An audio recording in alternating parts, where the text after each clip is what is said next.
All right, guys, I've got the iPads. All right, let's just rip this bad boy up. God, I feel like a surgeon. Oh, God. Okay, here we go. Get out of there. Do not get in the way of my iPads. All right, so here we go. We got the iPad Pro over here, and we got the iPad Air. Let's move this out the way. Okay, we're doing that. All right. Okay, I wanted that to stand, but that's all right. So, got the iPad Pro here, got the iPad Air here. Where do I even start? Let's save the best for last. All right, so we've got the iPad Air 13-inch. Really excited about this one. Gotta pull the tab, Kim. Come on. Oh, so satisfying. Okay. Wiggle, wiggle, wiggle. Come on. Come out. All right. I got this. Alex, help. Help. I got it. I don't need help anymore. I got this. Whew. All right. Okay. All right. So, pulling off the paper off this bad boy. So, what I love about the iPad Air, look at the color, guys.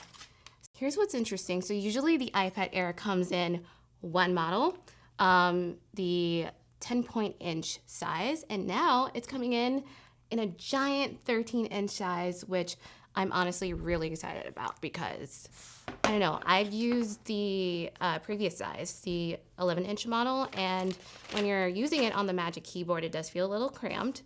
So I was just like, I've always wanted a bigger size, and this is it. So, and there is a new Magic Keyboard that comes along with it, so awesome stuff. Here we go. All right, so what do we got here? Stuff that I'm probably not going to read. And then we have the braided cable, USB-C charging cable. Glad that's still coming with tech, because you know how tech is nowadays. And we have the USB charging brick over here. Also glad that's still coming with the iPads. The iPad Air comes in 4 colors. Obviously purple, and also blue, starlight, and space gray. But I think the purple one is my favorite. Oh, and it also has a new chip, the M2 chip. Definitely a step up over the predecessor, which had an M1 chip.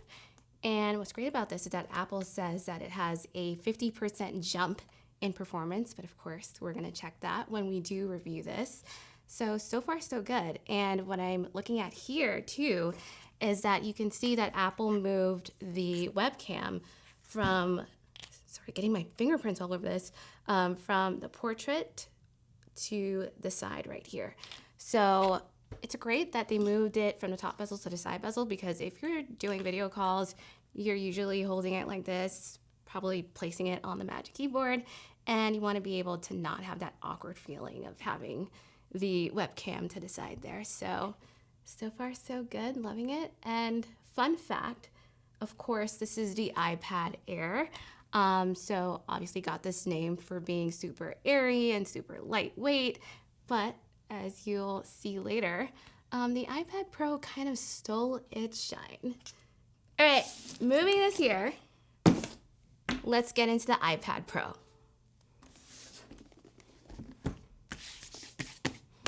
Here we go. Okay, so my little technique is usually to wiggle it out, because it's fun. It's like a part of the experience. And then I pull it like that. I don't know, let me know down in the comments what kind of like dance or tactic that you use to open your iPad Pro packages. All right, I'm really excited about this one because I actually held it last week. And listen, when Apple talked about the iPad Pro being as thin as the iPod Nano, I was like I couldn't wrap my mind around it. But like when you actually see it in person, you're like, this really is thin. Super, like thinner than the iPad Air. I mean, guys, like, I feel like when you turn it sideways, you can barely, it almost like disappears. Amazing. Oh, and of course, the iPad Pro has a new OLED display, and Apple's calling it the tandem OLED display. So basically, it's two OLED displays kind of like layered on top of each other.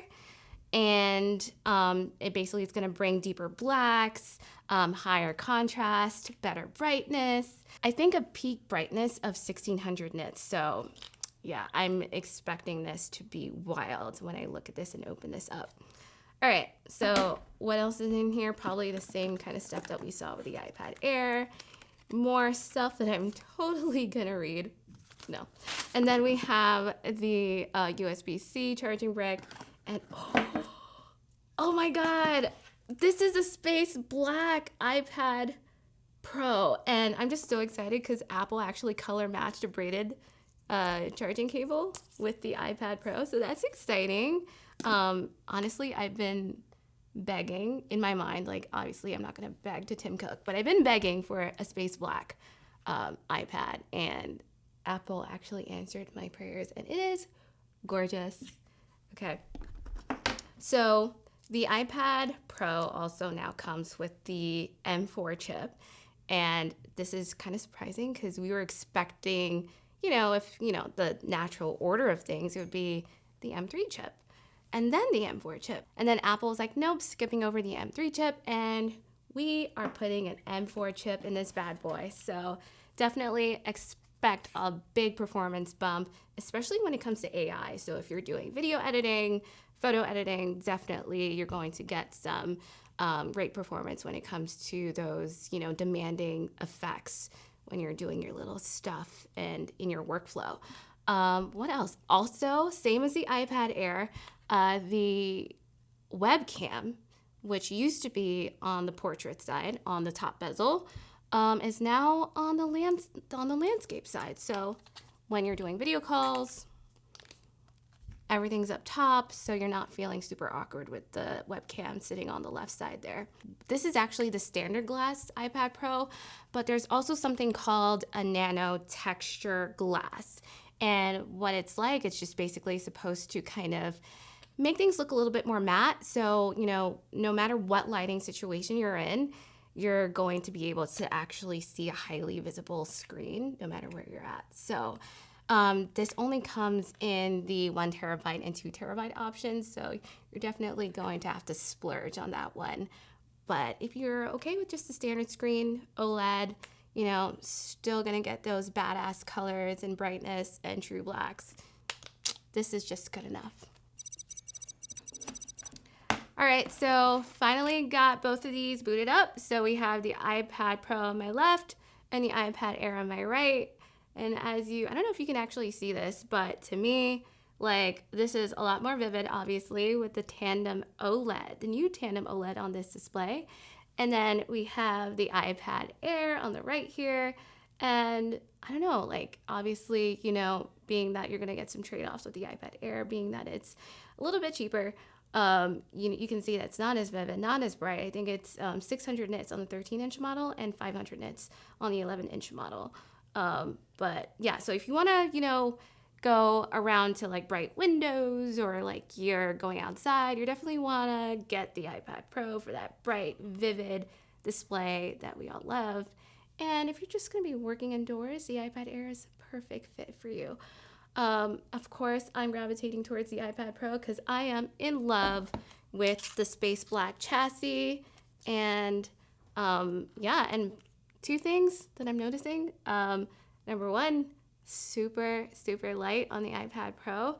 Of course, the iPad Air is still airy in its own right, but you can definitely feel the difference. And second, super thin. And iPad wasn't kidding when they said the whole iPod Nano reference. I can definitely feel it. So yeah, those are my first impressions of the iPad Air and the iPad Pro. I believe the iPad Pro starts at $999, and then you have the iPad Air starting at $599. So what I'm looking forward to when I'm testing this, I'm looking for great performance. And number two on my list, battery life. I can't wait to see how long these last with their, new and improved chips, specifically the iPad Pro with the new M4 chip, because we've never reviewed or tested the M4 chip. So excited to see that. So that's it for the unboxing. I'm Kimmie G, and definitely look out for our reviews for both the iPad Pro and the iPad Air on Mashable.